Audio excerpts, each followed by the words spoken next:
The Tangent 8 podcast is aimed at a mature audience. It contains themes that are not appropriate for all listeners. It's important to note that we are not experts. We routinely have no idea what we're talking about and are just three idiots sitting around a table. Listener discretion is advised. Welcome to the Tangent 8 podcast. I'm Seth, and with me as always is Swoosh and John Doe. Hello. Hi. And before we get into our year's roundup, we've got a little smattering of last minute news for the year. Yay. So, that's actually not that bad. Some of it one could arguably say is good. First up, if you were waiting for Baldur's Gate 3 to hit Game Pass, stop waiting. It ain't ever gonna happen. Yeah. Larry said they're not going to do that, and I got to admit, I do like their statement on it. Yeah, it's a good statement. I agree with it fully. Their statement was, we made a big game, so I think there's a fair price to be paid for that, and I think that's okay. And I got to agree. We had a quick squiz before, while we're, fact-checking some stuff, at what the current price for that game is, and it's currently $89.95 in Australian dollar it is. Yeah. And it is more than worth that money. Oh, yeah. Oh, yeah. The price of admission is still pretty fucking good, even at that. I would say the price of admission is arguably low. Yeah. Yeah. For the amount of, replayability. You get your value for that in your first playthrough. And every playthrough after that is gravy, because there's still more fucking content to look at. Yep. Yeah. Basically every class has hidden things. Yeah. I mean, just, opening area alone, there's piles of stuff. If you just happen to have the ability to talk to animals, there's whole little side quests you can do. Yep. And that's just off one skill. Yeah. Baldur's Gate 3 is clearly designed around you can miss stuff, and, it more than makes up that price tag. Yeah. I do miss that mechanic, or that way of building games where you can miss things. It makes replaying it so much more fun. Well, you miss this, and it's alright. It'll be there the next time you play, or you might not even know. And it'll be in your 10th playthrough. You might find something new. Yeah. Yeah. I'm looking forward to other games companies going, oh, fuck, this is the bar we have to reach, and at least trying for it. Giving it a fucking go. I don't think they will. They already had a hissy fit when Baldur's Gate came out saying, don't try and put this as the new bar. It's too late. The thing that's dumb about that is that used to just be how Western RPGs are made. Yeah. If you go back and you play, Baldur's Gate, old Baldur's Gate, or Icewind Dale, or Arcanum, they're full of content that you can only play if you have certain characters, and are completely missable plot lines if you don't have the right stuff. But then it became a weird thing of, everyone has to be able to play through the entire game in one build. It's no. Well, they want massive playtime on a single save. So the argument became those games weren't that hard. Visually, they're not that hard to make. So as we made them more detailed, you needed to be able to see all the content. Yeah. And then, of course, the Bethesda model of every character can do everything started to become more of the norm. I think that's where people have slotted into this easy, cozy little rut where it's we don't have to gate the content from the players, just let them play all of it. Yeah. Which is probably why, if you didn't play old school RPG games, Baldur's Gate 3 feels like this amazing breath of fresh air. It's not fresh air, it's the old air. It's the way it used to be. It's the unpolluted air of your youth. Yes. Alright. A well-deserved game of the fucking year, anyway. We'll get back into that once we get into our year in review. Next up, I think someone was listening to us because we just listened to the Murderbot Diaries last month, and Apple's bringing it to TV. Yeah, I'm actually kind of keen for this because Apple's made some decent TV shows. They made C, I think it's called, the one where it's an entirely blind world. I actually really enjoyed that one. Yeah, that was good. I'm just picturing an Apple exec sitting back in his office listening to our podcast going, oh, I did enjoy that book. Put it on TV. If you can hear us, Apple executive, go back further. We have other requests.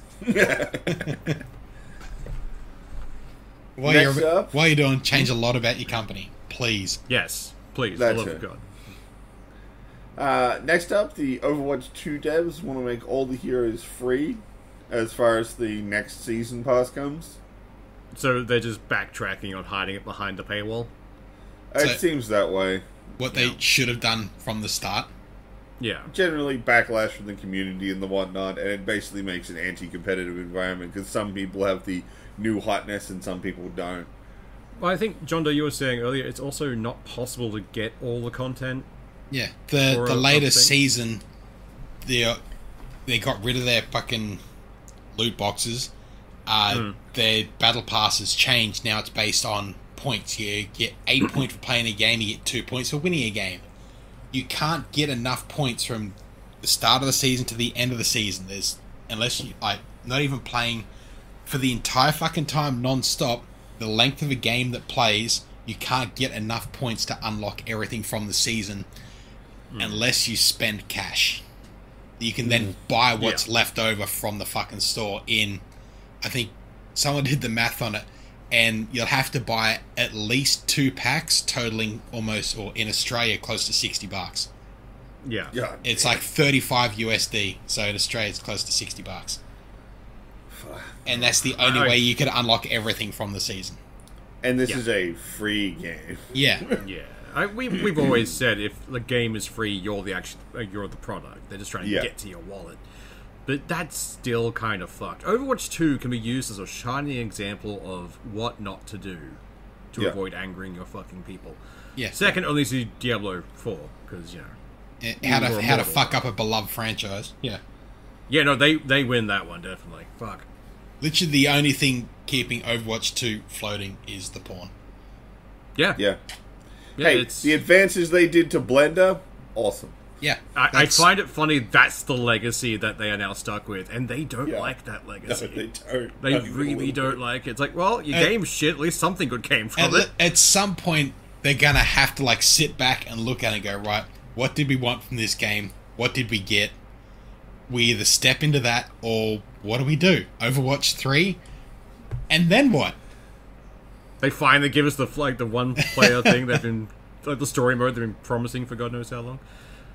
But That'll be how they get you to buy The next fucking the Overwatch next 3. season will be Yeah. over there, or then their next season will probably going from spring into summer. So it'll be a beach season. So it'll just be skins. They'll finally step Yeah. into the nude skins. Well, they did that in the last one. It was just bikinis and that kind of stuff. It was more or less the same thing. And every time that happens, there's a whole new batch of uploads to Pornhub. Yeah, So- they just went on to Pornhub and said, "Oh, well, I like that skin. We'll get that one next." That would not surprise me. Let's outsource it. Jesus Christ. So, next up, the new Suicide Squad game coming out next year has been Yay. delayed on one platform.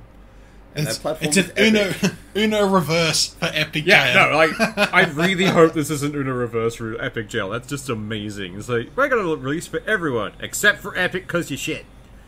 Oh, they're still getting it just a month later. Yeah.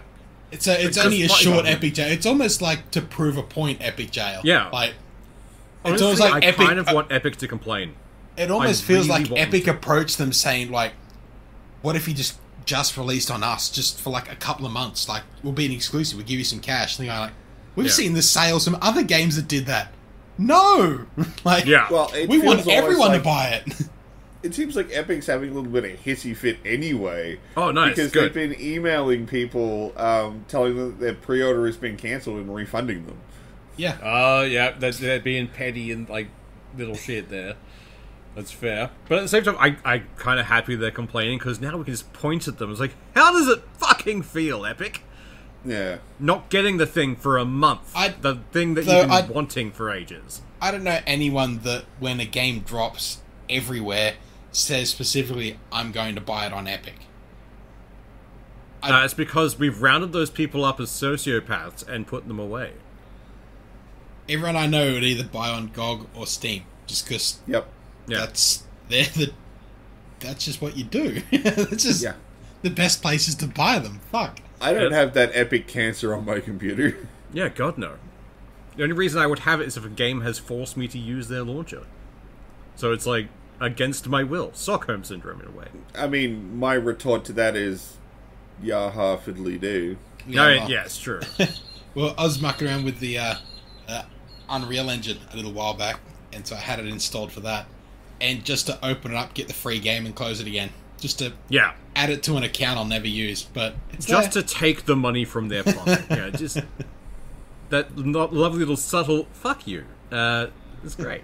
Pay for I have something a massive library on Epic. I didn't pay for any of it. Yeah. I think I've got several hundred games now that I've never installed.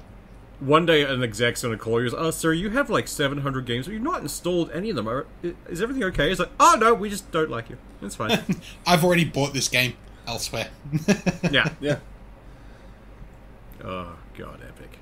Hell, I mean, like, if a game launched on Epic and was free, but I had to pay for it somewhere else, I'd probably redeem it for free on Epic and then go buy it somewhere else. Yeah.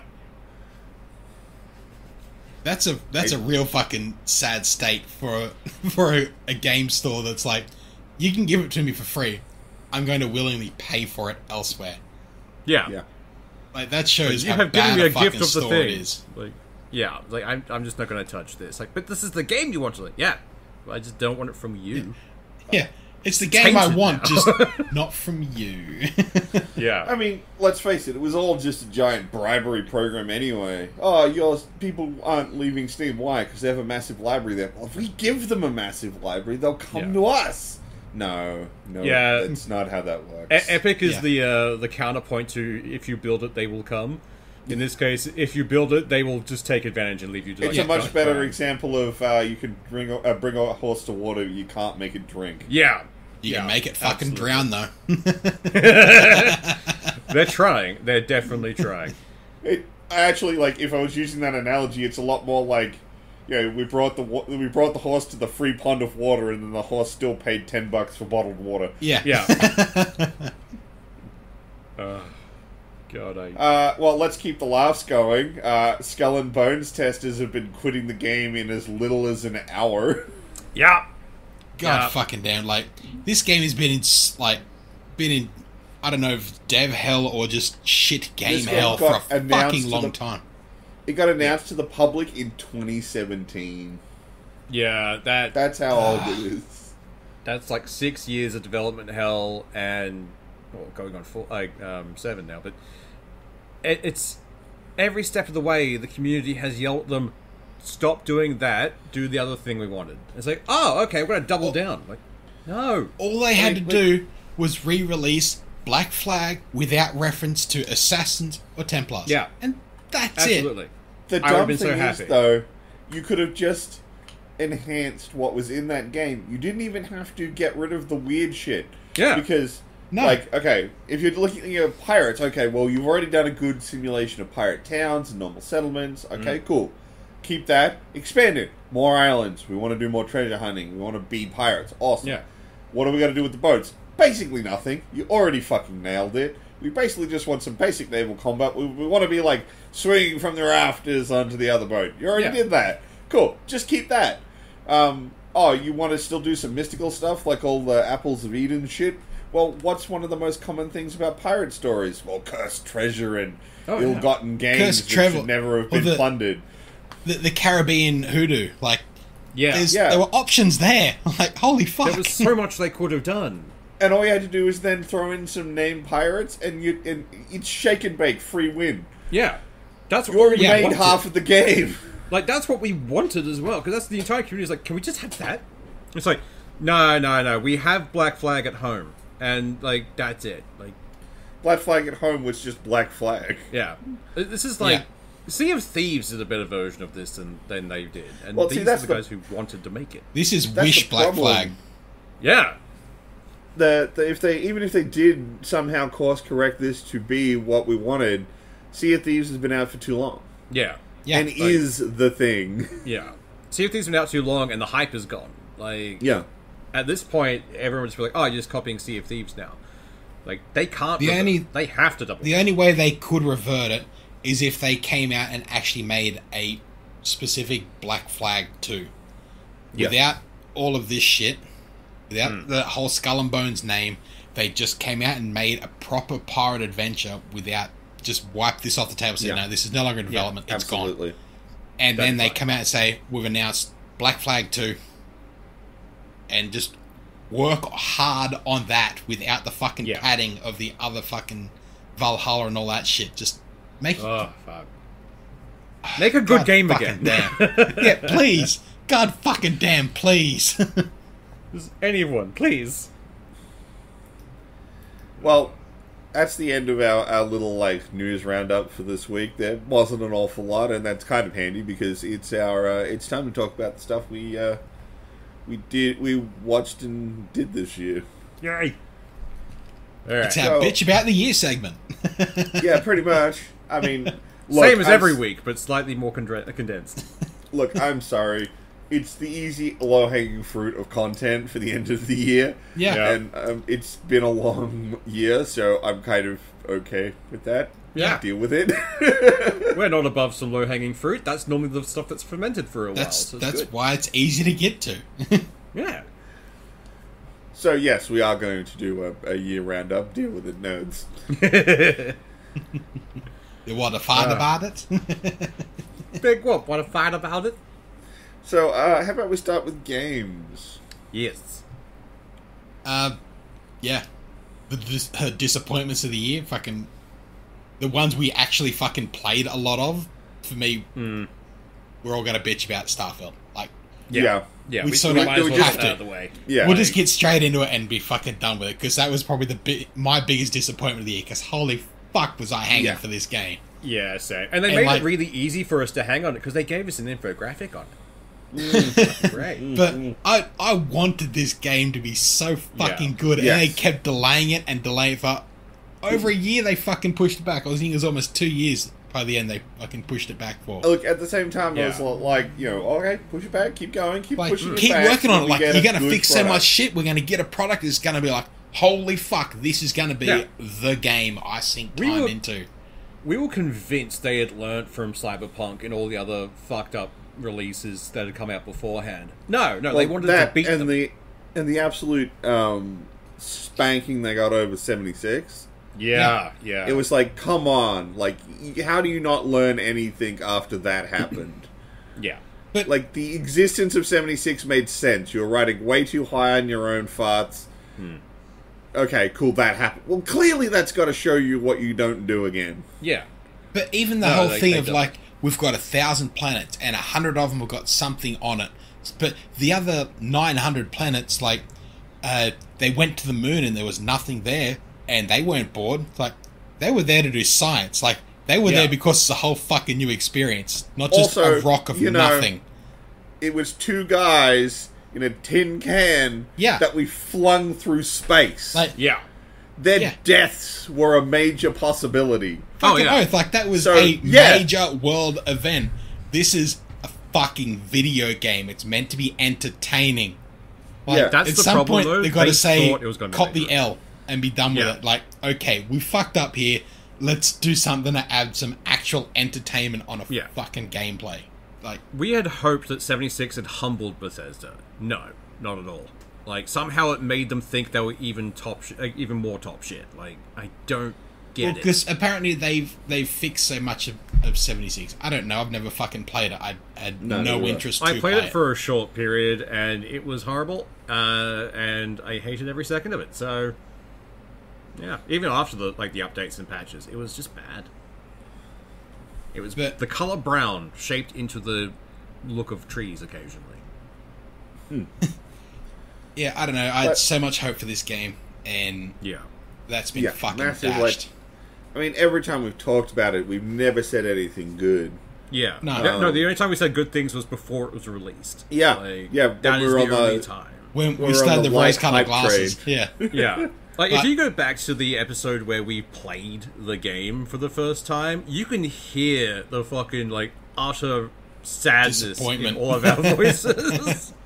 Just nothing but disappointment. But they released an end-of-year fucking infographic for it, and 13 million players. Cool, that's a good number of players. Yeah. Of those 13 million players, they've played for 22,284,331 days, which averages out to 40 hours per player.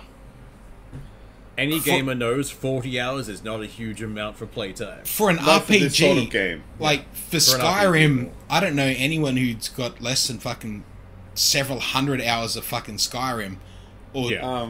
any I major just had a look. RPG.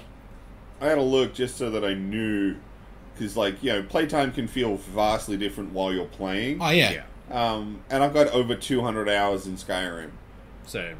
It's just like, the fuck? How did you not get even close to that? Like, I didn't hit 40 hours on stuff. And like time is pretty relative. Like you can't tell me the same 2 days spent on a Saturday, Sunday doing shit that I want is the same fucking 48 hours as Monday, Tuesday. Because God fucking damn, they are not the same No, they are length of time. different. No, they are They not. definitely hit differently. This is the Monday, Tuesday to Skyrim Saturday, Sunday. Yes. Yeah. Absolutely. Like holy fuck, only 40 hours per player. That's a lot of people dropping it real fucking quick. Yeah. The weirdest thing is the fact that they put that information in the infographic. Like, Like, next to the massive number, it says 40 hours per average. Like, why would you put that there? Leave the big number. That looks impressive. You'd almost be better off with that amount of time played with half as many players. Yeah. Yeah. That'd Pretty be much. like, oh fuck yeah, like holy shit, people dumped some time into this. But no. Not at all. And And just then- dumb statistics like, favorite meal, the Battle Meal multi-pack. Yeah, it's one of the most efficient healing items you can get. Pretty much. Yeah. And then there's the Combatech Beowulf rifle is the most popular one because it's all the most trusted weapons. Because it's the first one you find and therefore the first one you mod. No, the first one is the Grendel. The Grendel. Ah, yeah. Yeah. But that's why the Beowulf's so good, because once you get the Beowulf, it's like, oh, the Grendel's garbage. Yeah, Grendel's like single shot Beowulf is like, okay, I no longer need any other weapon in this game. Everything else is trash. But The weapons in this, they give you non-lethal things and then don't let you use them for anything. Yeah. Like, even if you, like, there's a couple of missions where it says, all right, we're going to go through non-lethal, you need to capture this person. If you use a non-lethal weapon, you fail the mission. Yeah. Can't do it. because the rules were kill them, not Yeah. stun them. Yeah. So, my role-playing bit, the bit where I get to express myself, is not valid. Express it how we tell you to express it. You can express yourself provided it fits in our parameters. Well, I mean, again, like, look at the way they do skills. I know we bitched about this back when it came out. Space Like- magic. it's you still go- relevant. They haven't changed anything. No, I mean more like the okay. So what weapons do you want to use? Well, you can use plasma weapons, laser guns, or bullet guns. Well, you're more likely to put points into bullet guns because the first guns they give you is a Grendel. yeah. Yeah. Why are you going to choose a laser gun? You don't have the option to go get one. Yeah. So why would you ever choose that? It's not like in most Elder Scrolls games where they really quickly give you the option to try a couple of different weapons. Oh, yeah. Like, Or that they always- don't matter, like, all axes, swords, and daggers are all just single-hand melee weapons, so Yeah. doesn't matter which one you actually want, they all work. Yeah. Flavor-wise, So, they're all the same. It's like, yeah. And even then, if you teched into laser weapons, there's 3 in the whole game. Yeah. And of those 3, one is maybe viable. Yeah. So Like- laser guns is basically worthless. You may as well just rolled it in with plasma guns and just caused it all, like, I don't know, future Energy. tech. Yeah, like... Energy weapons. Rolled laser weapons in with a flashlight skill. all it is a bandwidth of flashlight. They're bringing the bandwidth in narrower, so it's a laser pointer, or you can light up a whole room. That's it. Would that Well, I make mean, a some of torch those- a non-lethal laser? Kind of. Yeah.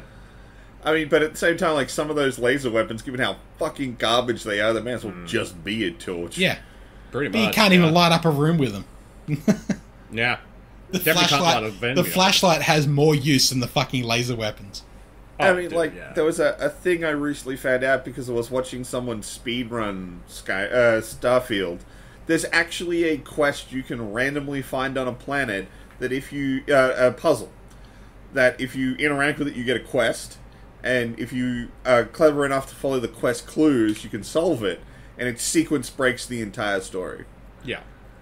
Like, I'm not talking like a little bit, like, it talks about someone being killed and a massive reveal for the plot, that if you haven't moved the plot forward, you don't know what's going on. You haven't met any of these characters, and you haven't been around for this supposed death. It just doesn't function.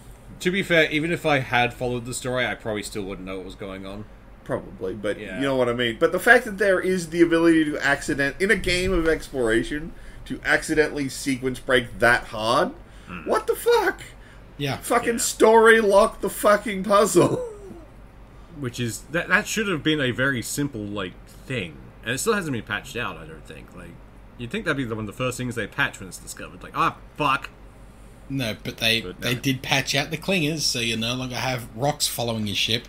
But if you've got But not cities. No, if you've still got New Atlantis following your ship around, you're stuck with it till next year sometime. Yeah. Did they ever fix the one where, like, the interior of your ship flies away, but the outer shell remains? I haven't seen that one. That one it was weird because it was when they do the takeoff animation, and it would leave behind the outer shell like armor of your ship, but the interiors would fly away. My problem one was that I put some guns up on my walls, and when I took off and landed again, all the guns had just despawned. Yep. Yeah. That happened to me as well. Then they They weren't in didn't my go into- storage. Yeah, So I If had your to storage, if your storage is full, it was gone. Everything was gone. and No, my no, you storage didn't was have- perpetually full. you didn't have to have full storage. Some people like me, they were just gone. You didn't get them back. They were just deleted. I mean, the fact that guns basically mean nothing in that game kind of removes the sourness, but like still, it's annoying to have designed this cool armory in your ship, and then it just boop. Like, just there's mechanics in that game that are used once in the tutorial and are never used again for the entire thing. Yeah. There's a ship stealth mechanic for silent running where you had to sneak in to a fucking like satellite and disable it or able it, whatever the fuck it is, and then get out again. And that's never used again. You don't need that at all. It doesn't even work any other time, I swear. I tried using it again, but things still found me and fucked me up. Yeah. Yeah, the minute you go into a thing, everyone in that system knows you're there. Yeah. The fact that there's different reload animations between first person and third person, and quite often the third person animations are the full reload animation. Yeah. It's like, what? How do you mismanage these things? This isn't could like be a your- masterclass in what not to do. Yeah, I still, like, the minute I heard Todd Howard say we're going to simulate a planet, okay, you can probably pull that off. Yeah. Simulate a solar system, alright, getting a little ambitious, but yeah, it's only like 2 or 3 planets, you can probably pull that off. Now, we want to simulate a galaxy, you're going to fuck this up so hard. Oh, Yeah. yeah, definitely. They would have been better off sticking the entire game within a solar system. Like, Yes. Yeah. have a big planet and a couple of moons around it that are points of interest. You might find a few things here or there. Just narrow that whole fucking scope. Well, Yeah. then you could allude to stuff like there's a generation ship that went off to a different star like base or something. We're waiting for this, connecting port we've made to establish so it makes it faster to get there. And that's your DLC fixed. Yeah. Like, what happened? Oh, we sent out like 7 fucking generation ships and they'll be there eventually. If they ever managed to do a Starfield 2, then they could have just done another solar system. Now what are they Yeah. going to do? A fucking universe? There's 3 galaxies. Well, Like, oh no, this one was planet's now boring. populated. God fucking Definitely damn. it always was. I mean, imagine if they just simulated our solar system. You're only Yeah. going to, like, or depending on your definition of planets, because I think we're up to, like, 11 now? Yeah, there's a Some couple shit. of ones hiding out Well, past the planetary bodies, yeah. Yeah. Even if you went with, like, the original, like, when I was in high school, 9 planets. Yeah. You've got a good variance in terrain types. Your Mercury, Venus. I mean, come on, Venus it's fucking acid rain. Yeah. Even have Mars as, like, partly terraformed. Yeah. You got Mars, then you're jumping out. You got your asteroid belt where you can hide some fucking, like, pirates and shit. Oh, that'd be you're heading great, out. yeah. You go out through your gas giants, which are, if you've ever read. I mean, we've all read it now. Yeah. Saga of Seven Suns. You've got like things scooping gas out of gas giants and Or stuff. That would an create some- underwater city on Titan. Like, Yeah. on the Yeah. moons, like... You got all the moons of Jupiter to work with. That's 26. Even better, they could have still stuck with the fact that Earth is a desolate, dust ball now, and everyone's moved to the moon and to Mars, and you 100%. could have expanded on that story so much more. Like, Yeah. what did we do? What caused this? But no, they just let that fall to the wayside. Like, I don't even think there was many missions or stories to do with Dead Earth. I don't think so either. I didn't really play it, so I dropped that game pretty early after I was like, I am sitting down to not have fun. Yeah. I What gave the it fuck am I so doing? many lives. Like, surely it's got to like there'll be something here I can find that's fun. And please, Yeah. no, I ended up having to try and mod it to find some fun, and even then, it was more work than fucking enjoyable. Yeah. Like, I know that there were other games that I played that were disappointing, but like Starfield overshadows all. I can't think of them. When I think disappointing, it's just Starfield. For the hype, for the want to play, for everything, it'd be really hard to beat Starfield in that fucking category. Yeah. Which is pretty much why it's one Like- of the only games where we're going to talk about the bad side this time. Redfall was bad, but Yeah. at least there wasn't a massive hype train leading up to Redfall. There were a few things saying, oh, look, the game is coming out, cool. There wasn't 6 years of hype for fucking Redfall. Well, I mean, like when me and you sat down to play it, John Doe, I think like in 15 minutes we'd realized, oh, this game's not good. Yeah. Like, really fast. And then we were kind of just on the ride to see, like, is there anything good here? Is there something redeeming? No. And we kind of made our own fun of laughing at how fucking terrible the game was. Yeah. At least it Pointing made it out out how in 4 design days, is though. bad and how even we could see you could do it better. Fuck. Yeah. But, like, it was kind of like an immediate train wreck. Starfield is just so much wasted time from developers to make such a boring game. And it wants you to love it so bad. Oh, it does. It wants you to, it's- like, this is your forever game. You will love this game. This is your life now. Like, no. No, it's not. Like, I'm No, going to go over it here isn't. to a better game. You know?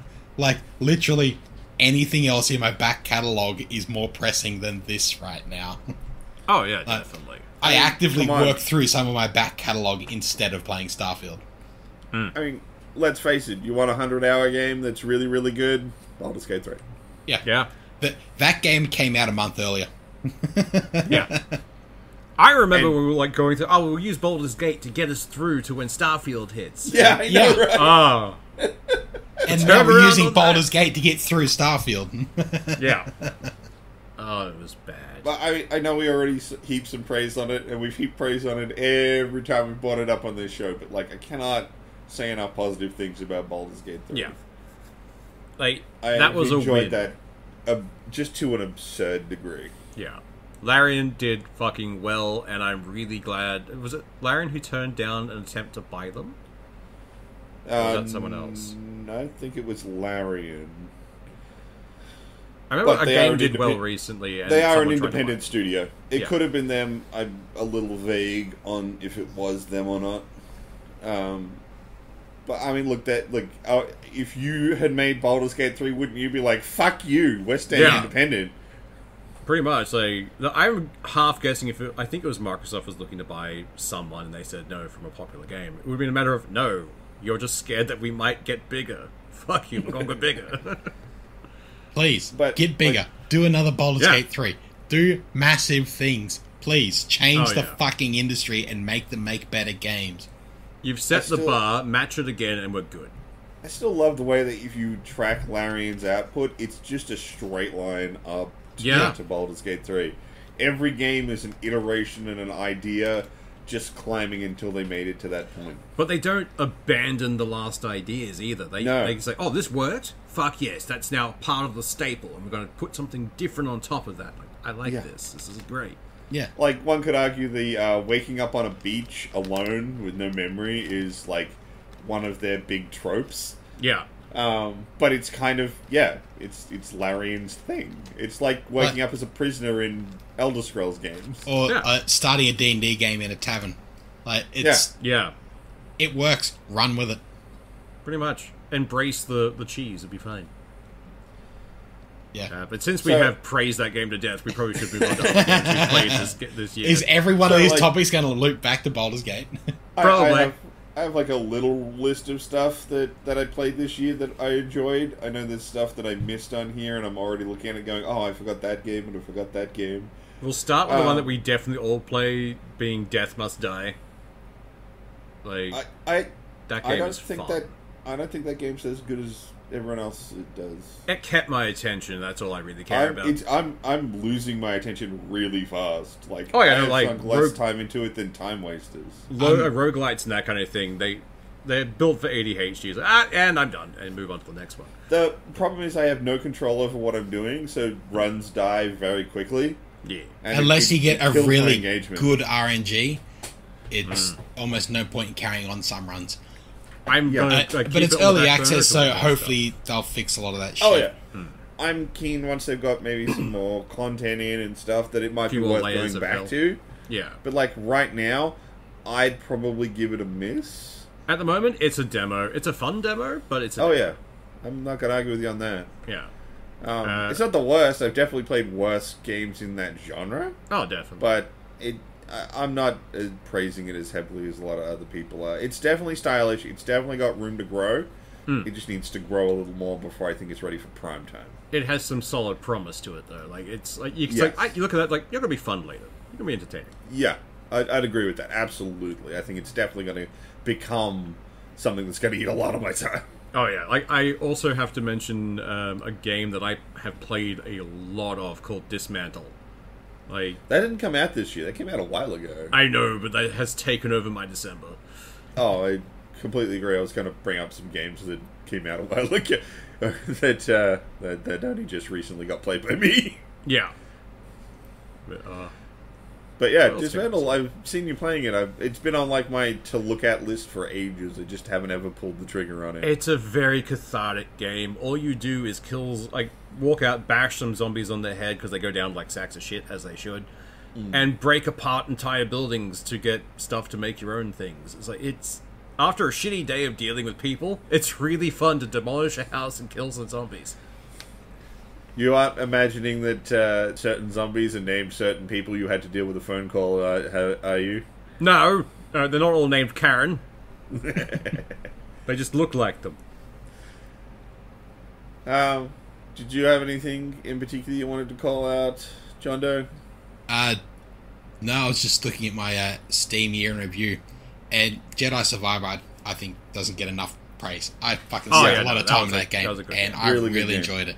Like, that game is it copped some flack at the time because it wasn't greatly optimized. I never had an issue with it. I fucking loved it. And I was cheering a Ratchet and Clank finally came to PC. Yeah. One of the few games on Steam I actually went through and chased down every achievement because I fucking got hooked on that game. I love Rift Ratchet. Apart was fantastic. The Sony games on PC, I'm fucking loving. The more they start bringing out, I'm praying one day they'll go day and date for a fucking game. But We can dream. The Ratchet and Clank Returnal, like, I got real hooked into Returnal. Wow, yeah, I've spent a lot of time playing Returnal. Returnal was good. I lost a fair bit of time to that one. But then there was Spider-Man. We finally got the PC port for that. Yeah. Wasn't that last year? Was it end of last year? Or the Miles Morales came out this year. The Spider-Man remastered was last year. Morales was this year. I'd sunk a lot of... I really enjoyed the Spider-Man remaster for PC. Yeah. I enjoyed playing it again.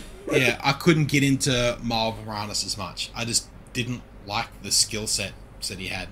Yeah, that one felt more of a DLC than an actual game.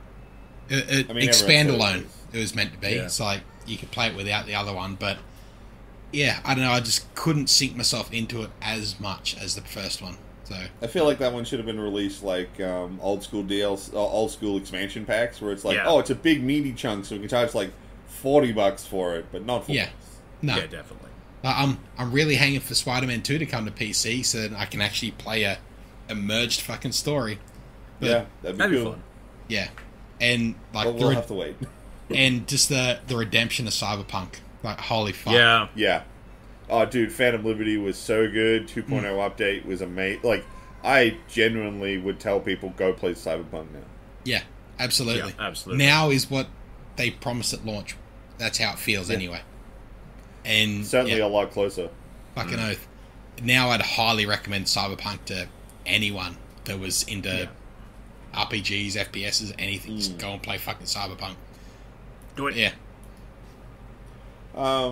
So just to highlight a couple of games that I played this year. Some of these did actually come out on other consoles or things previously. I'm just cheating and saying I played them this year, or they came to PC this year. Fair. So we had I played the Resident Evil 4 remake. I'd actually never played Resident Evil 4. I tried to play it, but it was in this kind of like such a weird proto stage of third-person shooter that I just couldn't get into it. So this remake was my first chance to actually play through Resident Evil 4. I had an absolute blast with it. I played it on the Wii.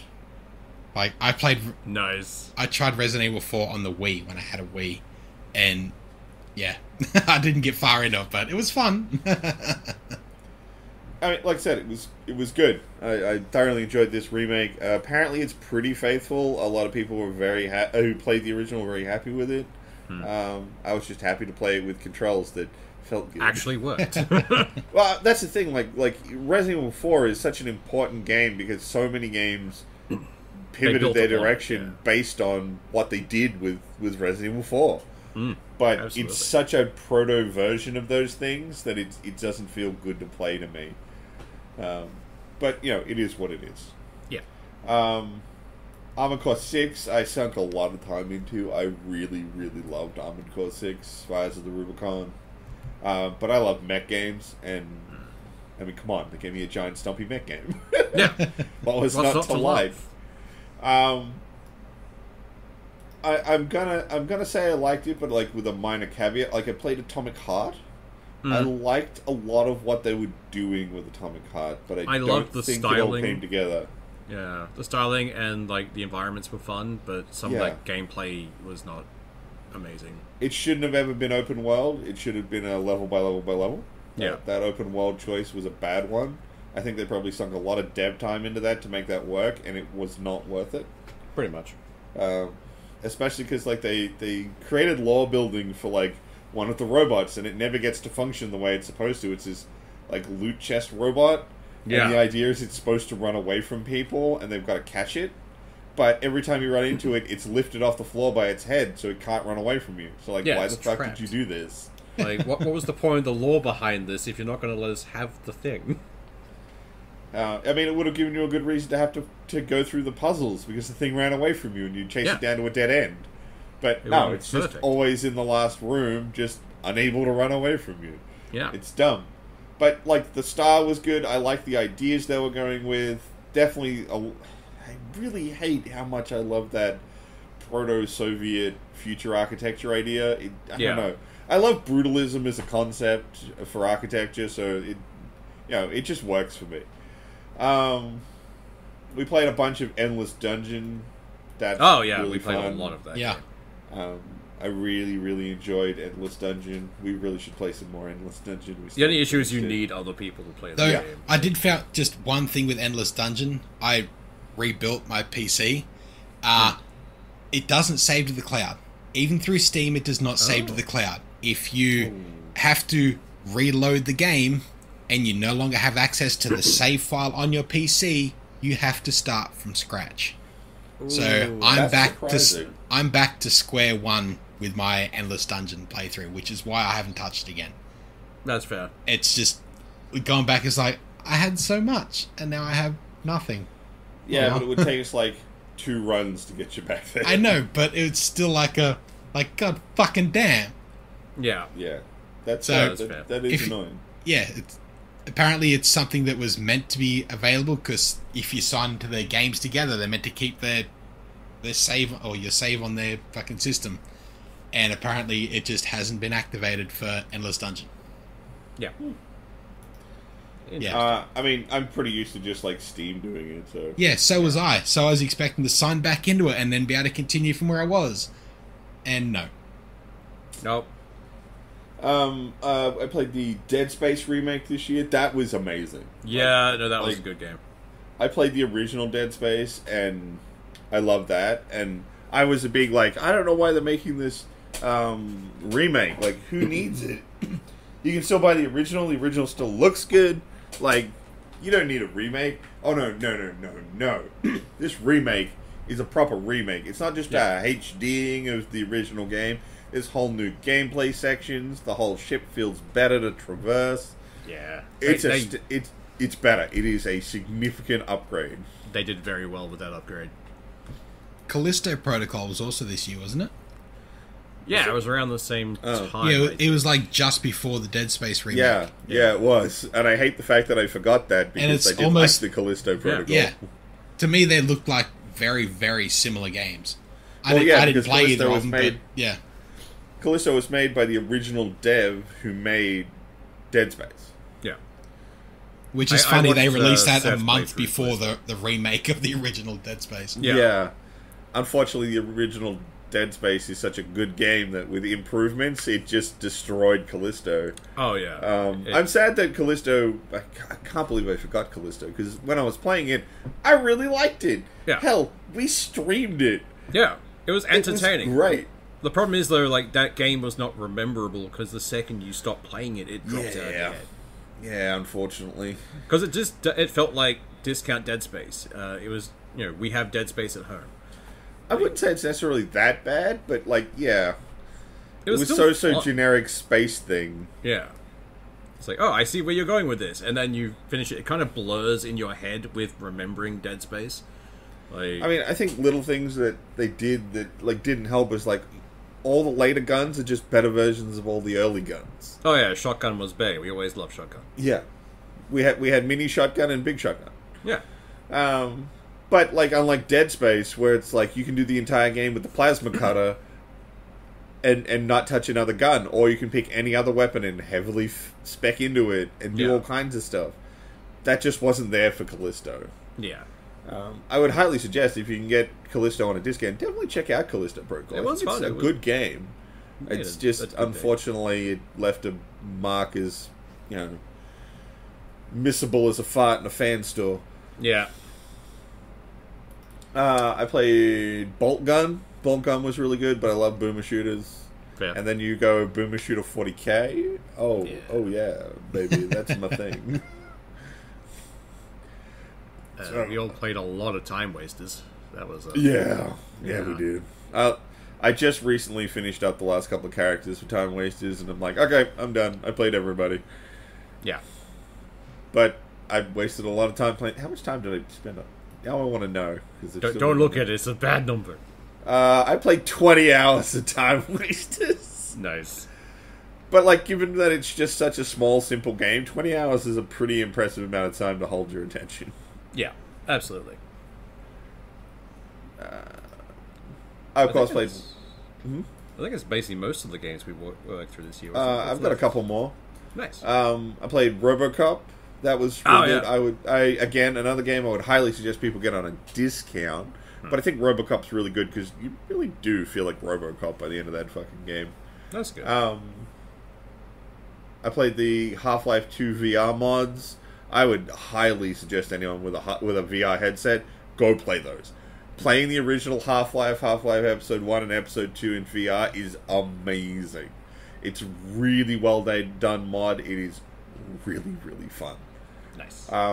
There was Aliens Dark Descent, which was that squad tactics game for aliens. I'm a massive aliens nerd. Shock horror! I played the Lost Legacy, Uncharted Lost Legacy this year because it came out on GOG and I picked it up. That was the 2-pack with the 4th Uncharted game and Lost Legacy. Lost Legacy set after 4, and I never played it. So I finally got to play through that. I mean, it's Uncharted. It's fun. It's tomb raiding and crazy set pieces and, like, why the fuck does no one know where this is? Because really, come on, satellite imaging's a thing. Yeah. But I mean, it's fun. I like the Uncharted games, the new Tomb Raiders. It's a bold strategy to start with 2. Like, what? Yeah, we don't acknowledge the first one ever existed. Sorry, yeah. That was bad. I still don't understand how we got the rest of the franchise off of that first game. I'm really glad we did, but I don't know how it happened. Without question. I'm happy we got it, but, like, how the fuck? And I think the last thing, which is the thing I'm playing right now, although I'm a little bit waiting on it, and it'll probably be something I play a lot more next year, is Rogue Trader. Yeah. It's pretty good. I like it. I mean, I like 40k stuff.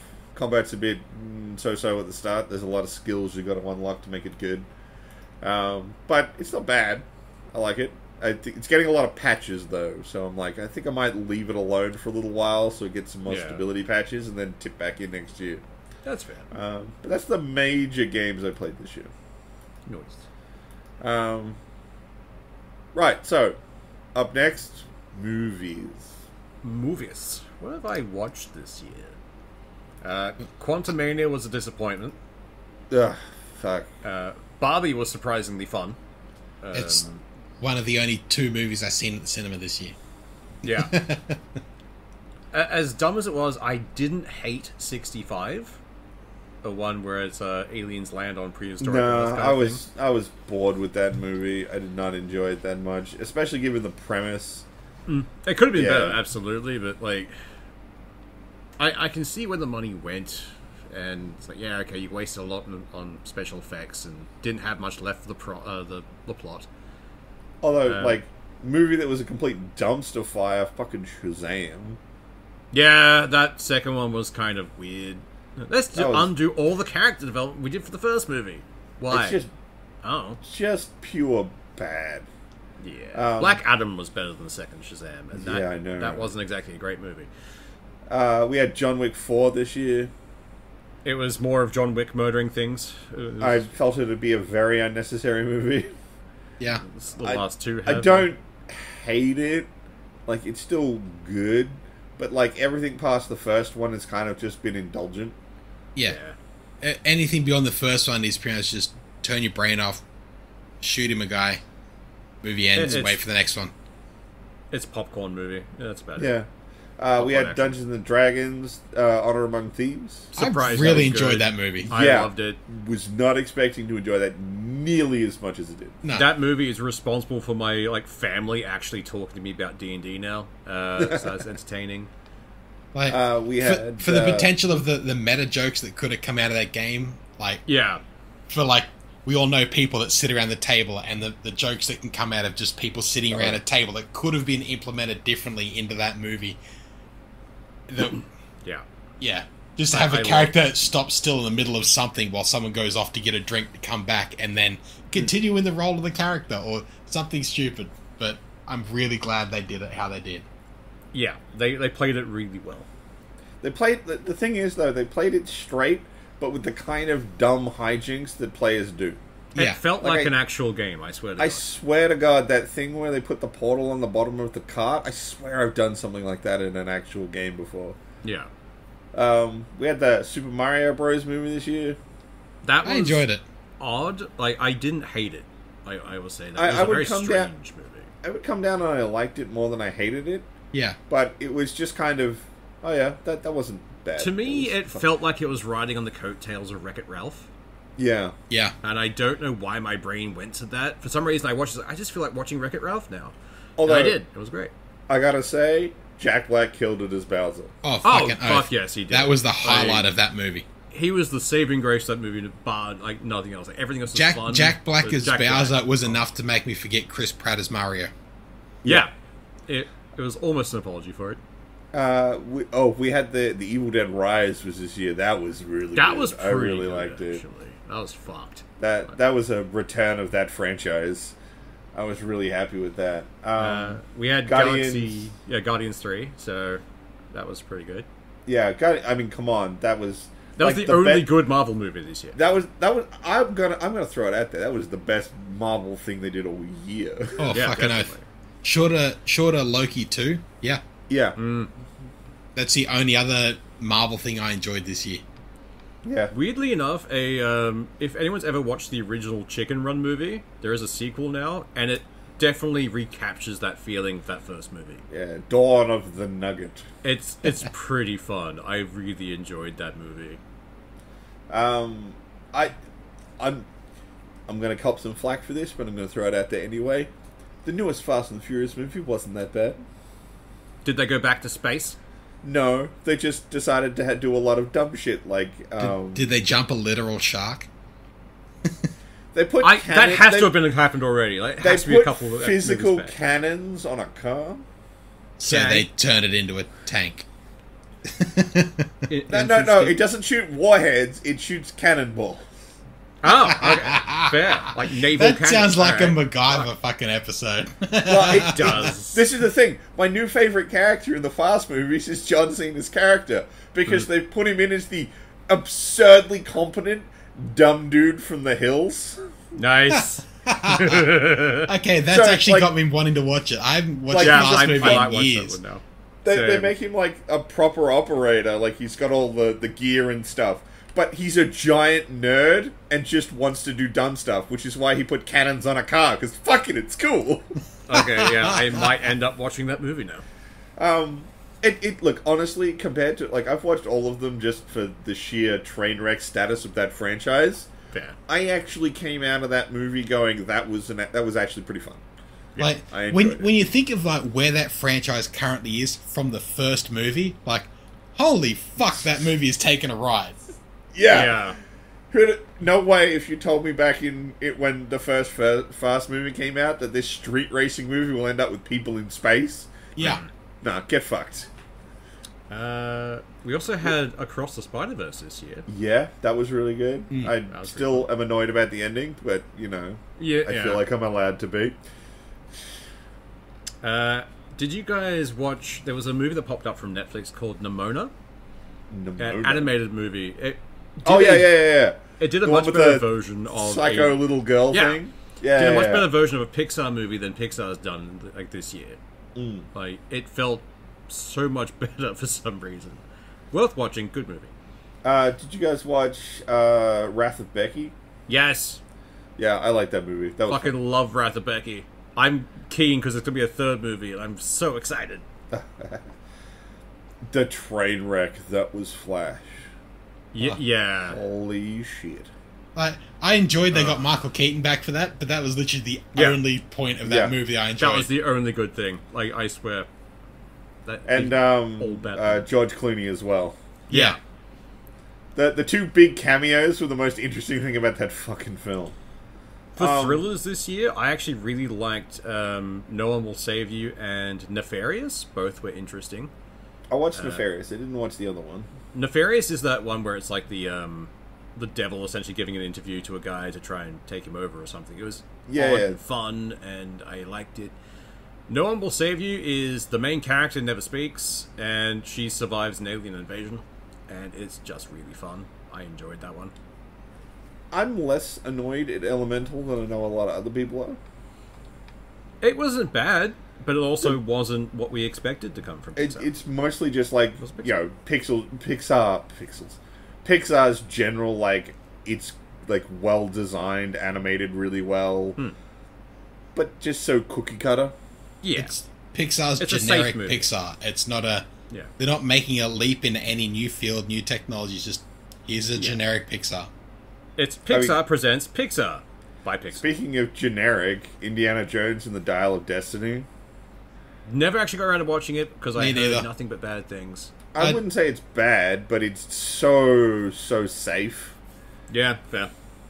Although speaking of weird and bad, not quite bad, like Five Nights at Freddy's, like that No. was a strange movie. Trash film. Yeah. Trash film. And that's annoying because there's the trash film that involves Nick Cage. Nick Cage that was so much better. Yeah, basically the Aldi brand version of it did a better thing Come on. for it, but They don't kill anybody on screen in the entire movie. yeah, In at this all. franchise that's known for puppets killing people, no one dies on screen. The only weird thing is How the else fact were they that going to Shaggy get the turns up in PG it. rating? Yeah, true. Anything that's based on a horror franchise should never have a PG rating. Nah. It's bad. It's not good.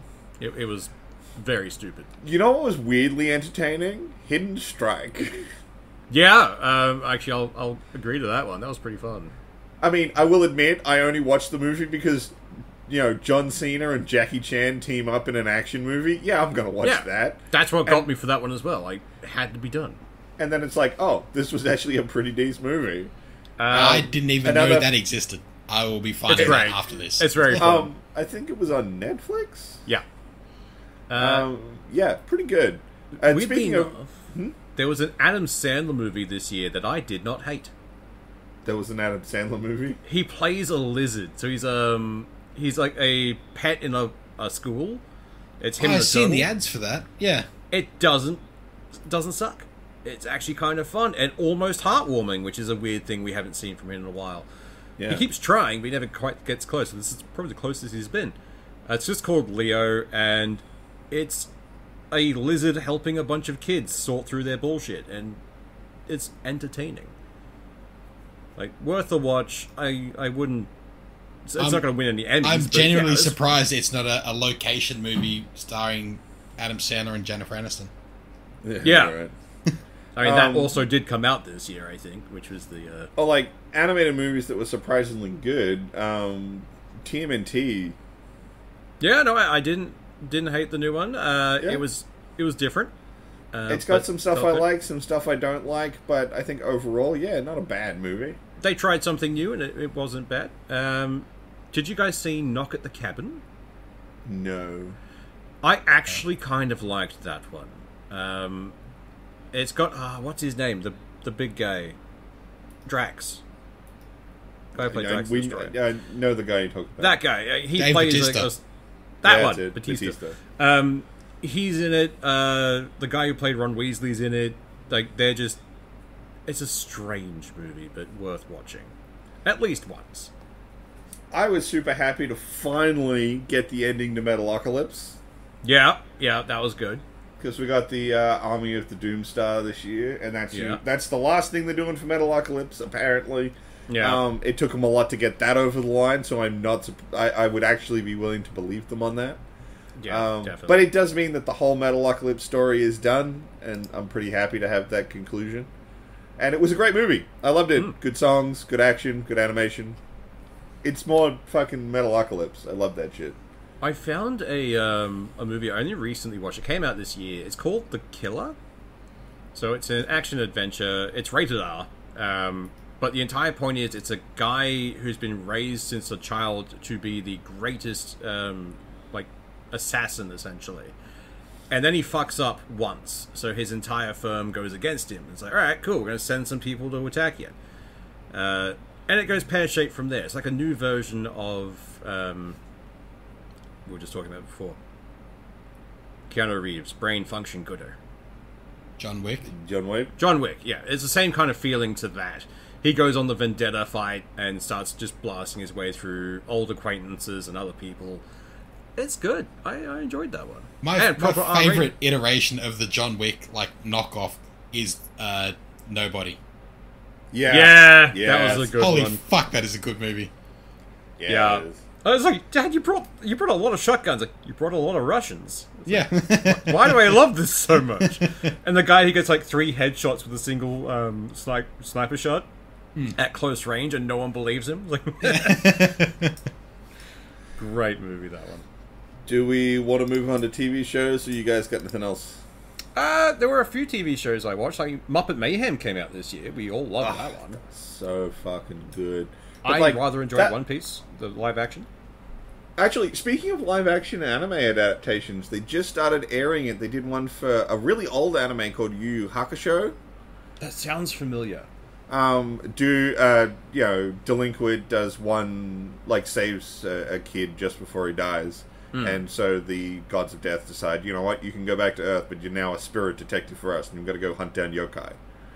That sounds pretty fun, actually. It's a really old anime, Yeah. and I haven't watched the anime, I'll freely admit. I know the show because I watch a lot of anime, and you can't watch anime and not know about Yu Yu Hakusho. Yeah. But I watched the first episode, and it, just straight up as a show, fucking slaps. It is really good. Would highly recommend the new live-action Yu Yu Hakusho, which it feels weird given the fact that we just had a good anime adaptation in One Piece. How did we get 2 in a year? It seems they're finally learning from the just dumpster fire of mistakes in the past. So it's, Yeah. if we don't change things and make it stay the same, people like it more. Oh, no. Was it Silo was pretty good? Yeah, Silo's good. I like Silo. I enjoyed Silo. 10 episodes, each one's like an hour long. It's a good binge watch. Yeah. I would say that Marvel really did not hit it with their TV shows this year. Pretty much all of them were a bit of a wet fart whiff.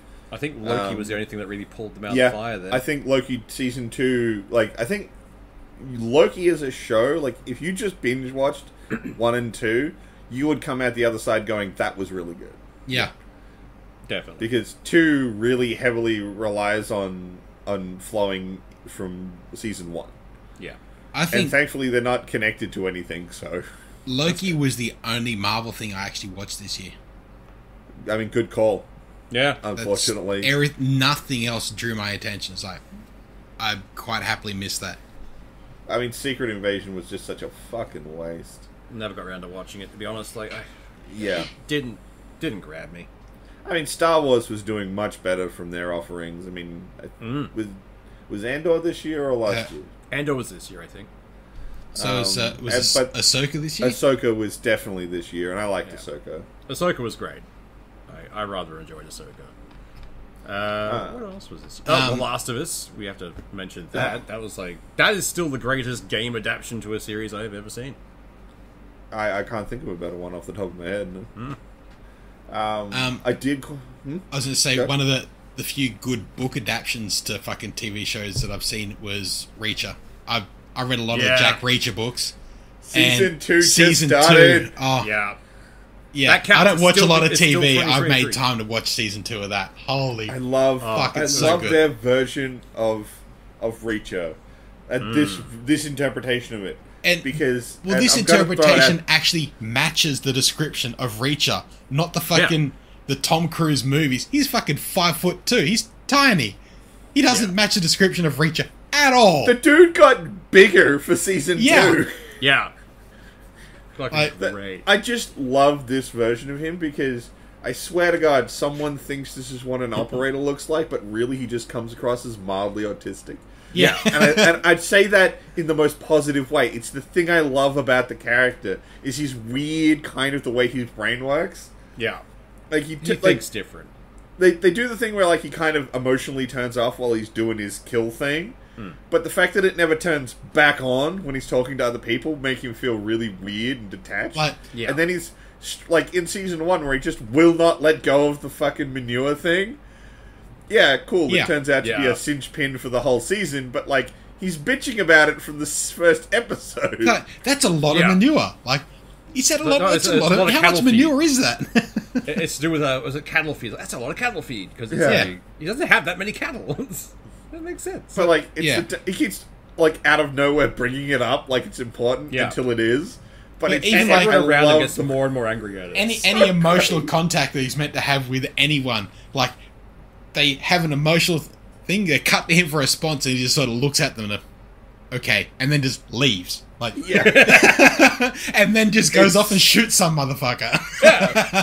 But it never comes across as this hardcore operator. It just comes across as some dude who doesn't quite get what's going on. Yeah. It's so well good. Done. I love it. I love that Reacher. He comes across as remember the Ben Affleck movie, The Accountant, whatever it is? Yes. He comes across a little like that. Yeah. Yeah. That was a good movie, actually. I don't know if you guys have watched it, but they had season 2 of The Bear was this year. Yes, I really enjoyed that. It was fun. Yeah, that's a really good show. I'm guessing you haven't seen it, John Doe. It's a show about a guy whose his family runs a diner type deal. No, it's a deli. It's a deli. And he leaves the family to go become a high class chef, and then after he does. It becomes very well known for it. Top tier in the world, like Gordon Ramsay would worship at his feet kind of levels. And then his dad dies and bequeaths him the diner. No, it's his brother. His brother. Whoever. The point is he inherits the diner.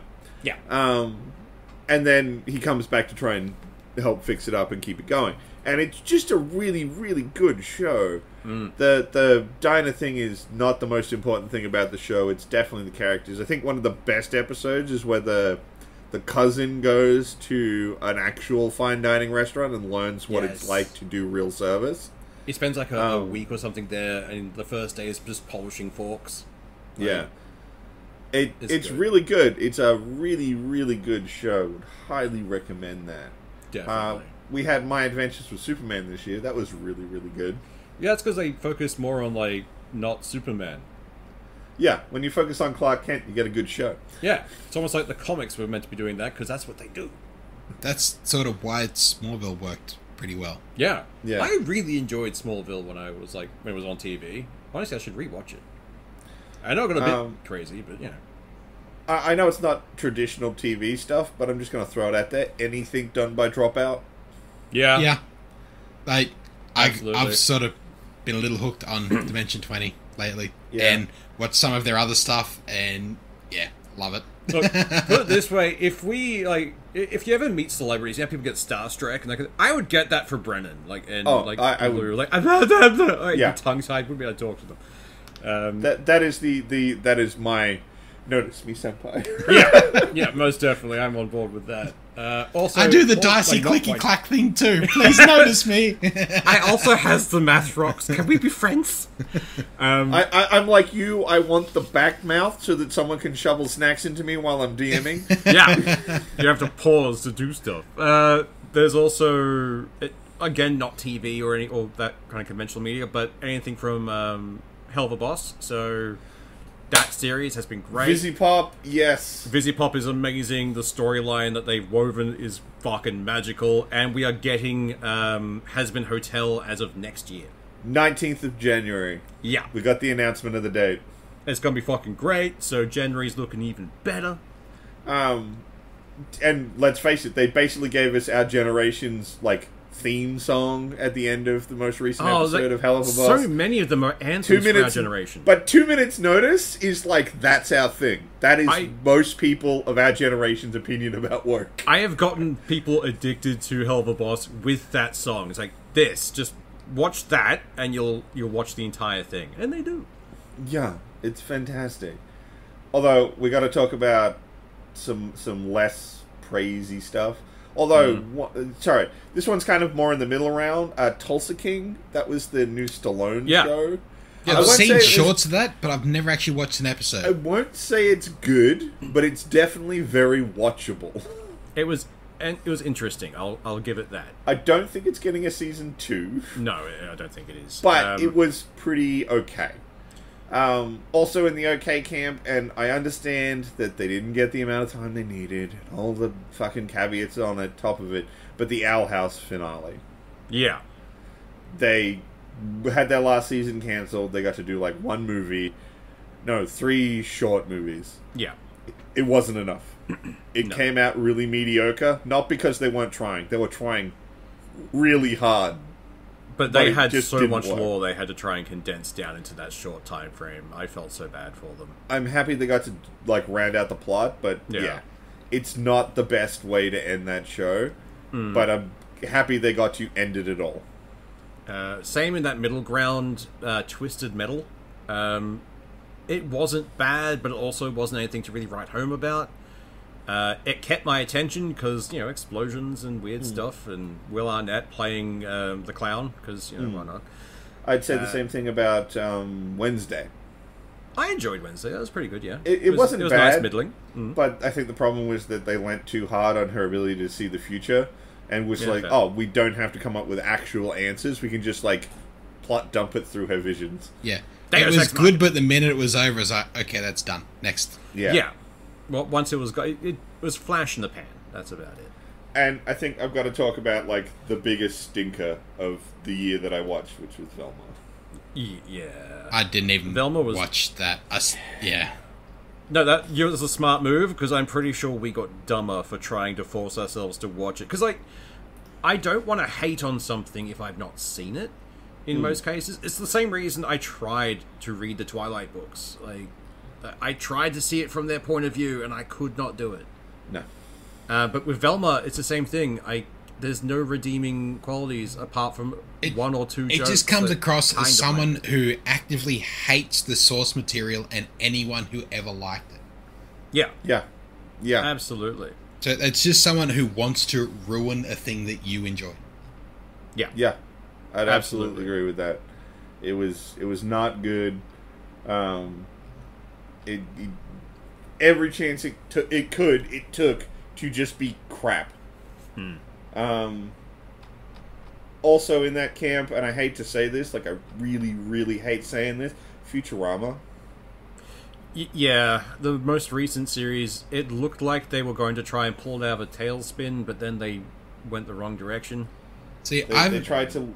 I haven't watched Futurama since the first time they got cancelled. When they started doing the movies, I think I've watched one of them, and that's about as far as I got. By that, honestly, you don't need to watch past those. No, I would absolutely say, if you don't watch anything else, just watch the last episode of season 7.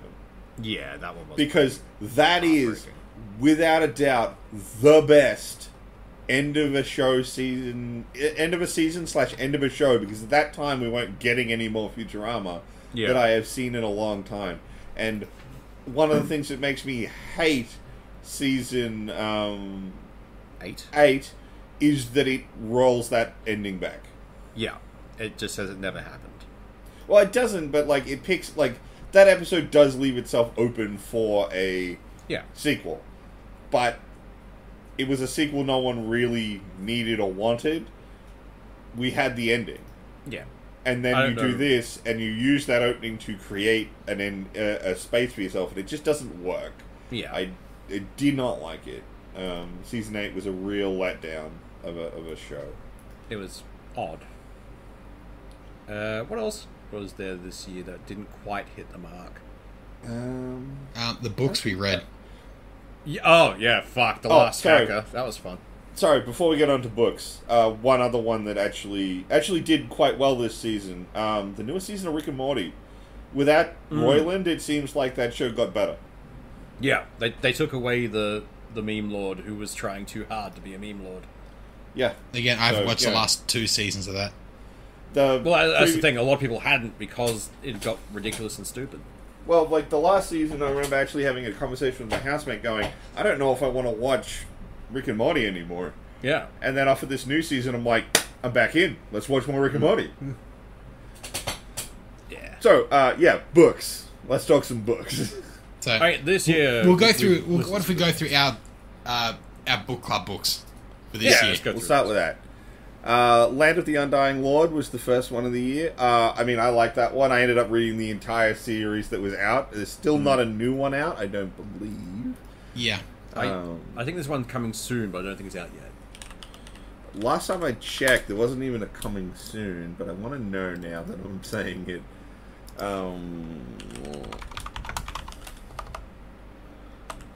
Land of the Undying Lord. Let's see if you've got anything there. I went through the whole series, all 4 books, and I thoroughly enjoyed it. There's currently no slated for the 5th book. Yeah, because that was the one where the kid summoned in a dungeon and goes from there. Yeah, and, he's a summon. He's not exactly a person from that world, and he gets treated like absolute shit. Like the person who summons him, like. They could have been turned around so fucking differently and been a redeeming story for that fucking character seen from the eyes of another person in that world. It wasn't. They just wiped the floor of that completely as though it never happened, and then he goes off and has his own adventures. And those adventures are great. Like, they are fucking really fun. That 4-book set is it was such an easy read for me, and would highly recommend. Yeah. It's such easy reading. Next up was Fingerprints of the Gods. The debate that never happened. I only chose this because he was supposed to debate someone in late August, early September, and by June, July, all talk of the debate had completely not just that, but the guy he's meant to be debating has just kind of dropped off the map, like gone. Like all of his socials have been shut down. Did he disappear him so he wouldn't have to answer to any of his questions? I don't know, but on the date that they'd set for the debate, Graham Hancock was on the Joe Rogan show where they were meant to have the debate. He was on there for it, and this other bloke, there was just no mention of him at all. I listened to that episode to see if they would mention the debate that never was, and they didn't. It just disappeared. So that was the only reason I chose this, and I don't know why it just never happened. Because I mean, it was fun to have our tinfoil hat on for a while, because you and myself are both massive conspiracy nuts. Oh, I love it so much. But there's so much fun. Like, anyone who wants to because have more of that tinfoil book, hat, watching the watch the Y Files on YouTube, please. Oh, fuck yeah. God, They sell fucking damn. tinfoil hats. That's amazing. Next book we did was The Last Hacker. Oh, fuck. Sorry about that one. Seth's flop for the year. That just means that next year Swoosh has to have a flop. I had Catch 22. No. Next year I have to year. have a flop of some kind. But The Last Hacker was just so bad. At least it was an entertaining train wreck. Oh yeah, no, we got some good content. It wasn't ripping good. that fucker apart. Like, holy shit! It was a radioactive train wreck. Like, it just wasn't. This is bad. It's like, this is so bad. And every Incel aspect. wrote a book. Is basically it. It's Incel's first book, and it was bad. It was horrible. Do not read that book. Read it if you want to laugh and wonder, why the fuck am I doing this? If you want to question your own actions, read a book. Read that book. Yeah. Next up was Hell's Rejects, which was the collection of books 1 through 4 of Hell's Rejects. Yeah. Hell's Rejects was good. I enjoyed that one. Yeah, I had enough fun with it. I mean, it was a reread for me. It kept my attention. I mean, come on. At least you weren't able to predict where the fuck it was going. Yeah, no, that's fair. After that, we had Straya. Fucking Straya. Straya was actually a dark horse. I got halfway through the first couple of chapters, like, I'm not sure if I'm liking this. And then it grew on me like a tumor, and I loved it. Yeah. Yeah, I agree with that. It took some turns I wasn't expecting, and just by the end of it, like, the orphan singing and trying to play, like, holy fuck, I was not expecting that kind of feels from that kind of fucking book. Yeah. No. Like, this is a funny book. Don't make me feel things, you dick. But also, just the whole thing of, like, Ken ages and all those in-jokes that we as Australians have had growing up. Like, I know that my old man has made the Ken ages joke at least once in my childhood. Like, I enjoyed Straya, and like, it's a book that I'm glad is a one-shot, because I probably couldn't have done a second one because it would have had to stretch too much out, but I enjoyed it for what it was. I'd agree with that. Next up, we did the Atrocity Archives, book 1 of the Laundry Files. Something I'm glad there are multiple books of, and I've bought several books. I've just had a backlog since we've done that book. They were on my backlog as well. Because it's one of those things, like, I know I'm going to enjoy this, so I can put it off like a fine wine and go exploring into weird demon tree isekais. But yeah, that's how it works. Yeah, I really enjoyed it, and thinking about that book is what me got back into playing Control lately. Yeah, like the thought process behind that book series is interesting. I love the way it's built. That world is entertaining. It's good. After that was Hidden Empire, book 1 of the Saga of Seven Sons. That series is amazing, and I will always love that one. Ever since you got me into that one years ago, it was fun. That is such an epic fucking story. Like, it's the scale it of that. got you to stop doing anything else and just listen to a book. Yeah. I just the sheer scale of it. It's one of the few books I couldn't listen to while doing other things. I just had to be sit in a quiet space and enjoy it. It is the absolute pinnacle of what you call space opera. Oh, definitely. And I'm honestly surprised that this hasn't been picked up by HBO to try and replace Game of Thrones and the popularity equally. Because it has the denseness. It has the denseness, but that's also the problem. It's just the sheer epic scale they have to go through. Like, they could only do a season on a particular set of stories within that first fucking book. It's not like season 1 is book 1. No, you could have book 1 would be 6 seasons seasons out of book 1 following individual characters. Yeah. Which is also why I'm surprised it hasn't happened. Like, that would be every producer's dream if they could get that level of content out of something. Without stretching it or having to, fuck with it. And then to a similar thing, but scaled much further down. Something they could do as a fucking series. Red Rising. Oh, I loved Red Rising. That was great. I liked book 1 of Red Rising. Yeah. Yeah. I have tried to read the rest of Red Rising, and I'm not as invested. No. I enjoyed it, but when it started getting a bit more politicky, it was harder to maintain the level I was enjoying it, but I still enjoyed it. The first one is like very much a delve into the character Darrow. Like, why is he in this world, and why is the world like this? And beyond that is just trying to shoehorn him into the way the world works, and it just doesn't feel as great. No. Yeah, and like the whole, like the fact that like it starts out with like a sci-fi story, and then randomly in the back half is like, let's go medieval fantasy, but still lean on all of those tropes of sci-fi. It's like, wow, this actually really works. That first one is an amazing read. After that, still good, but never quite measures up to that first one. Yeah. After that, we had Spellmonger. I enjoyed Spellmonger. There were a few times it was a bit iffy. Yeah. But I would still say strong recommendation from our buddy Fromat. Yeah. I enjoyed it. I've seen I was on quite a few lit RPG groups just for other recommendations and stuff, and there's a lot of people on there recommending this within the progression fantasy kind of thing, because as he collects the stones, he becomes more and more powerful and all of that. I would have left this as straight fantasy. Couldn't really see it as progression fantasy or in the same vein as lit RPG. It's just the RPG to me is something that involves either the system or something external pushing it forward, but like, the stones don't feel like enough. There's subsets of it, like there's your progression fantasy where they have to collect something to gain power, or your cultivation where they have to build themselves up to get more power. And I don't know, to me it was just great standard fantasy. I enjoyed it. It was good. It's another one that's on my back catalogue to go through the rest of the books. When I get around to it. Next up was Ghost Stories, Stephen Fry's Definitive Collection. I mean, what more can we say other than that man's voice is like butter? You had me at Stephen Fry. Pretty much.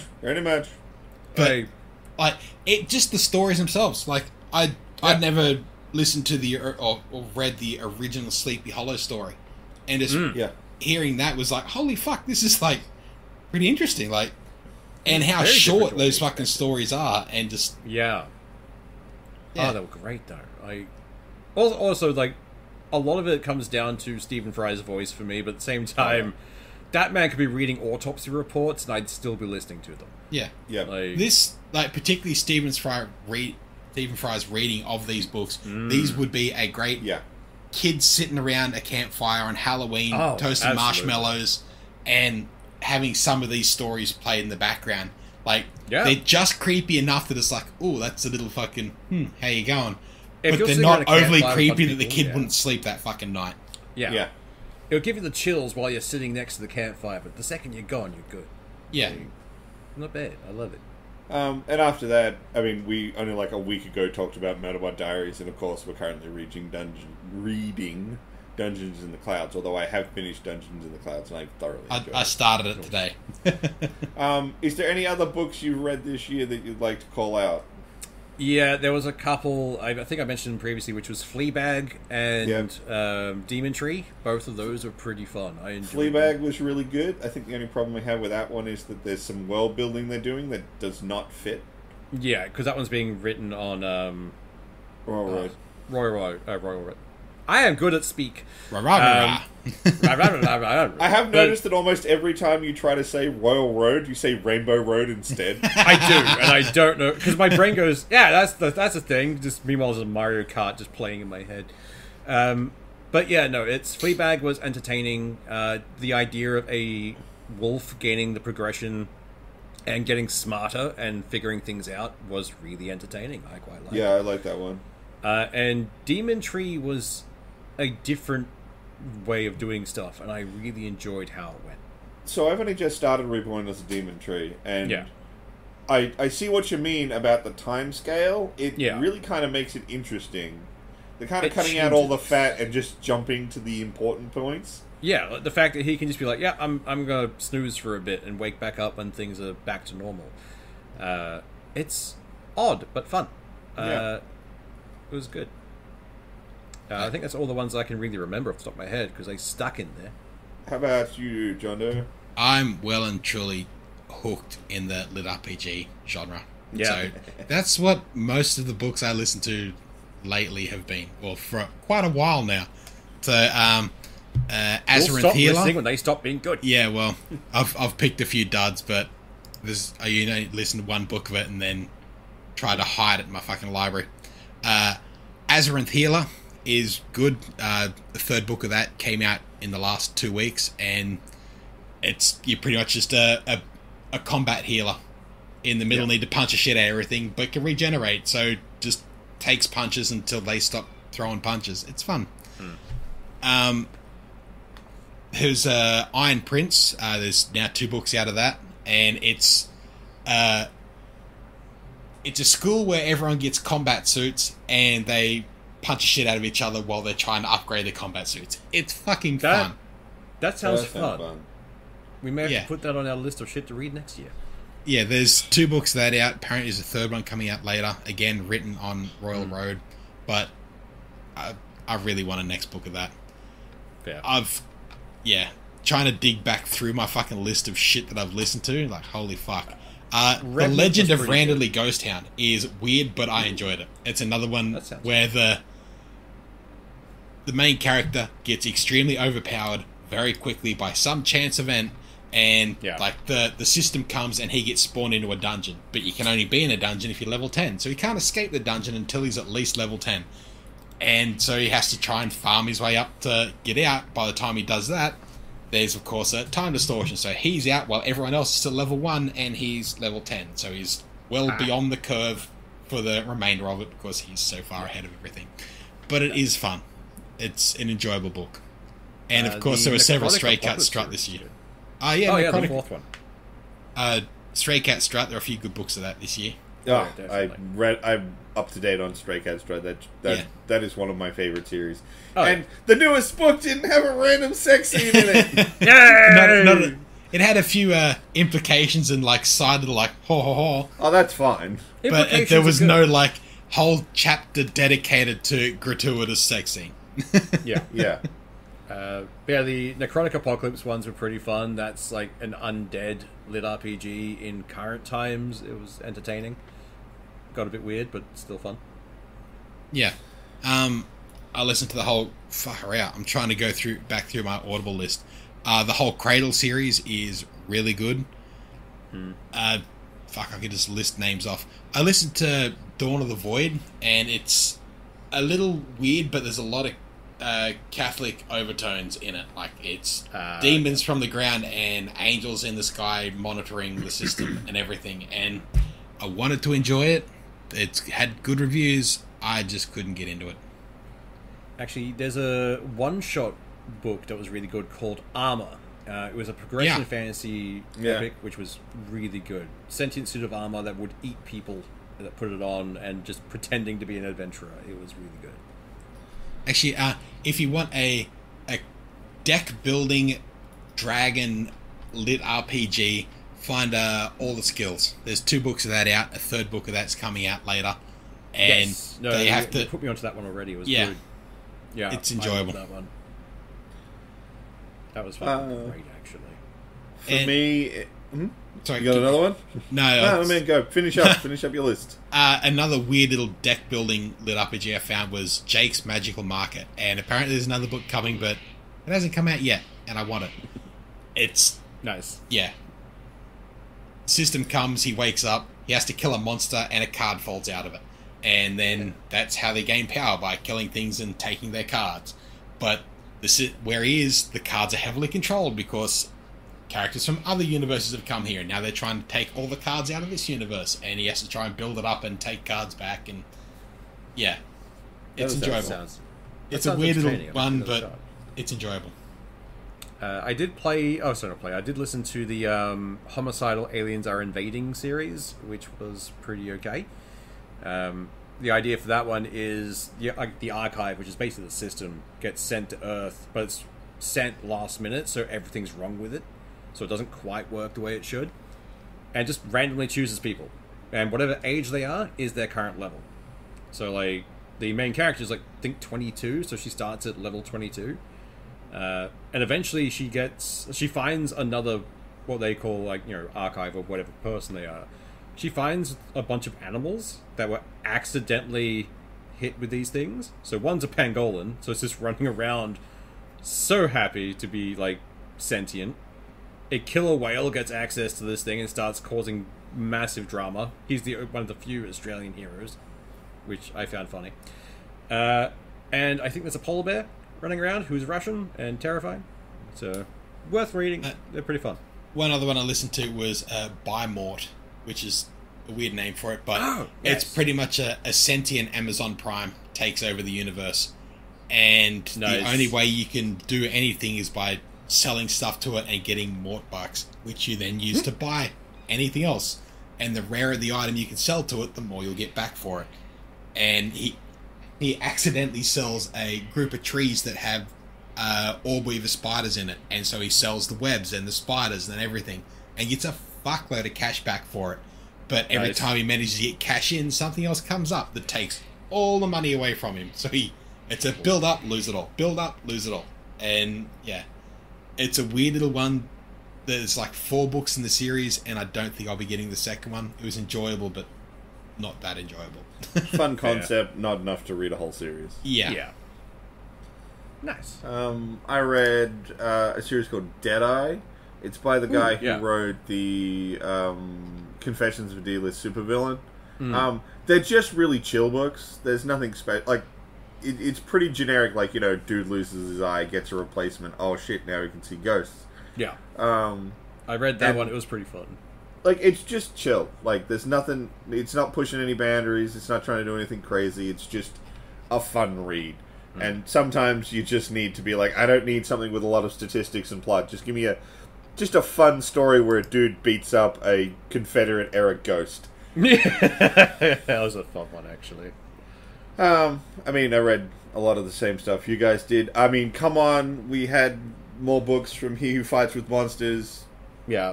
One of the oldest book series we've been reading in the Lit RPGs. Yeah. That continues to be fantastic. I definitely feel like there's a bit of a...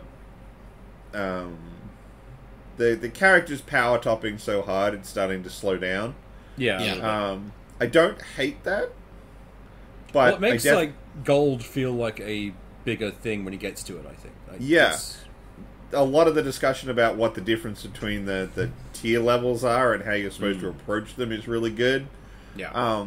I really liked it a lot in the newest book. I don't know if you guys read the new one? Yep. I'm almost through it, but I'm like most of it through. I like that a lot of the characters are talking about how like Jason, a lot of the shit you're doing is post Diamond. Yeah. Yeah. You're not even so gold far beyond yet. your current level that it's not feasible for this fucking planet. I also like the fact they keep saying, like, so when you get past Diamond, there's no longer a matter of if, it's a matter of when for Jason. Yeah. I did kind of, like... I understand why, and he really did need to do it. He took away Jason's regenerations.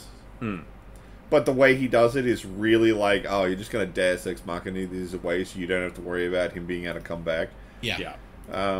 Like, it'll work, and it'll actually probably definitely help the story. I don't know, it just felt really, empty. It feels very much like a way to step him away from the Phoenix and into the realm of death. Yeah. And try and push him a little more into, arguably, also the real world. Because, one of the things that's a caveat that he finds out in this book is once you hit, Diamond rank, you're essentially immortal. You will resurrect. Yeah. There's And no now- way to die as a Diamond, really.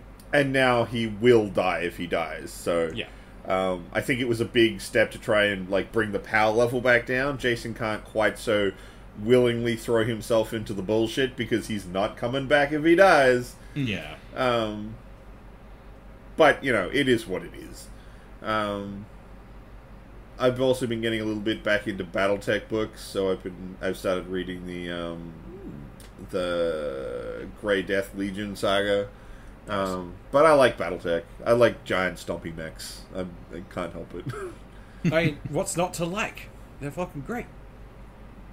And I've read all of the Murderbot Diaries. They're fantastic. I said it when we were doing the episode on them. They're a really, really good read. Yeah, And the fact that we are getting a series out of that now, I hope they do it justice. Oh, so here. But, like, Apple's been throwing, like, money at projects, so I Yeah. would actually believe they are probably going to pull it off. We can hope.